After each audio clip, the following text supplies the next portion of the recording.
في الرباط. فريق الفتح الرباطي تقدم بثلاثية في مرمى فريق الرجاء البيضاوي، ثلاثية اللي تسجلت في ظرف تقريبا 10 أو 12 دقيقة. الهدف الأول تسجل في الدقيقة 23 عن طريق مروان العز. بعدها ب5 دقائق تقريبا أو 4 دقائق المهدي قرناص أضاف الهدف الثاني في حدود الدقيقة 28 كيف ما كنتابعوا، ومروان العز اللي سجل الهدف الأول للفتح عاد وسجل الهدف الثالث في الدقيقة 38. سي الشمامي مروان مجيد الخال مروان العز اللي قال دار العز لفريق الفتح في مباراة اليوم. أعتقد أنه يمكن متى تأخر فريق الرجاء البيضاوي في شوط بهذه الحصة الثقيلة 3 ديال الأهداف في شوط واحد؟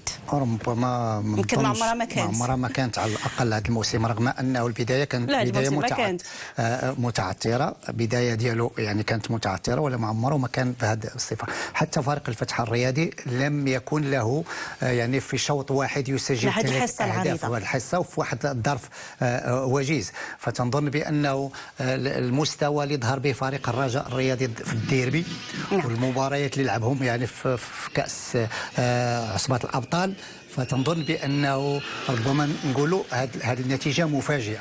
مفاجئه بالنسبه للفريق الرجاء باش يكون منهزم 3-0.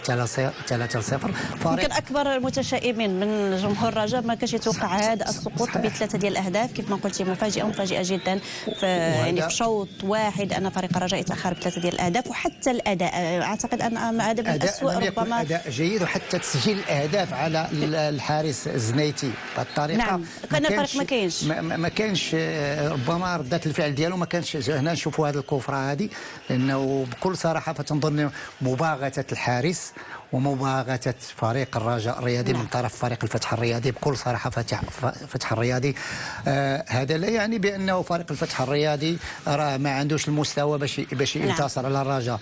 عنده الامكانيات باش ينتصر على الرجاء، ولكن الحصه والطريقه اللي لعب بها فريق الرجاء هي اللي توضع عده علامات استفهام. وهذا هو اللي خلانا ربما نكونوا بالنسبه لنا مفاجاه. هدف فالعز بكل صراحه تسجيل فعل ما شاء في دفاع الرجاء في هذا الهدف بكل صراحه، وهدف ذكي من نعم.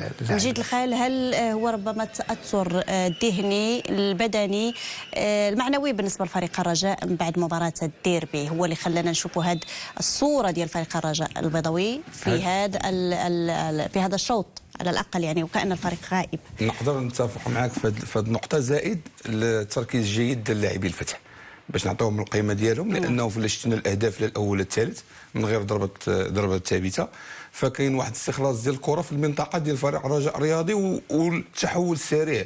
فما كيستخلصوها كيمشيو للاطراف وكيديروا دي سونتر، لانه كعارفين الديزيكيليبر ديال فريق الرجاء الرياضي وكيكون في الاطراف. وتسوء التغطيه ديال المدافعين هو اللي كاين في الاشكال. الاخير نعاودوا نحلوا في هذه المباراه نعم. فقط نشير ان مباراه الفتح الرباطي ضد الرجاء البيضاوي منقوله على قناه المغربيه طبعا. فاصل اعلاني قصير مشاهدينا الكرام